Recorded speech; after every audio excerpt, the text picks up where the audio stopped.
Azt gondolom, hogy ez a hét idáig a hölgyek alkotásaival volt teli, úgyhogy végre Tibor hozott magával ma egy férfias írást. Magyar Pétertől Békére a lélek, ezt választotta ki azok közül a dalszövegek közül, amelyet a hallgatók küldtek be nekünk. Miért?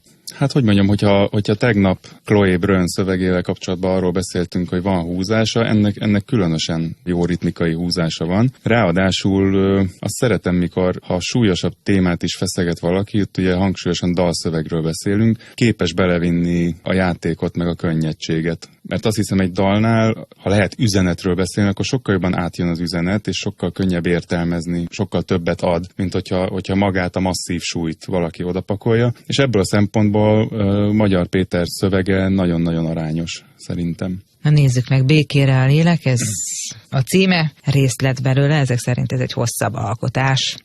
Mikor írtam ezt a szakaszt, itt valami megakasztott. Egy érzés bennem szakasztott, úgy lógott, mint egy akasztott. Befelé néztem, s láttam egy kamaszt ott, ki minden ellen lázad, ez egy kicsit aggasztott. Úgy kell nekem a béke, mint Párizsnak a croissant, vagy a cromagnoni embernek a croasszony, meg a Norbinak, hogy mindenkit lefogyasszon, vagy a Télnek, hogy mindent lefagyasszon. Téged mi nyugtat meg? Radnóti vagy 4 sör? Vagy tán, ha üvölt a Naughty by Nature? Esetleg, ha van egy jó nagy közönséged, kik nevetnek vicceden, mi enyhén közönséges? Lehetőségeket sorolhatnék temérdek, de hol lelhet igazán békére a lélek? A melóban széthajtod magad, és otthon össze, én meg csak annyit kérdezek, hogy össze. Abba az országba, ahol már várnak, ahol nem te vagy a király, de téged hívnak sztárnak. Ez szerintem dalszövegről beszélve, ahogy a szóvivők szokták mondani, sem cáfolni, sem megerősíteni nem tudom, ez esetben úgy forgatnám át, hogy se nem írnék hozzá, se nem húznék belőle.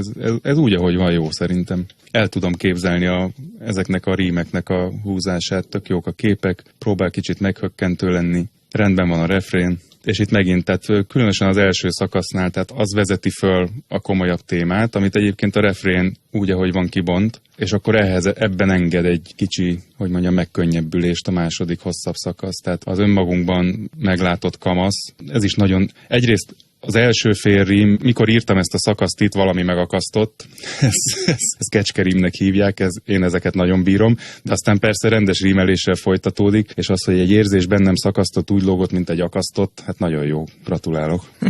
Nem te írtad ezt? Tibor, nem te küldted be Magyar Péter néven? És miért buktatsz le? Már csütörtökön.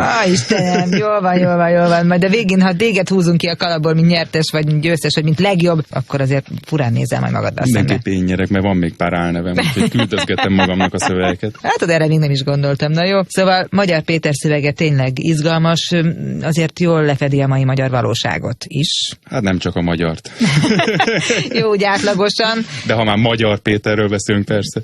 Hú, na, ezt azt hiszem, hogy most... Elértük a mélypontot, igen, ugye? most jött el az a pillanat, amikor megköszönöm, hogy itt voltál, és várlak téged holnap is. Nagyon... Nem úgy tűnsz, mint aki tényleg megköszönte.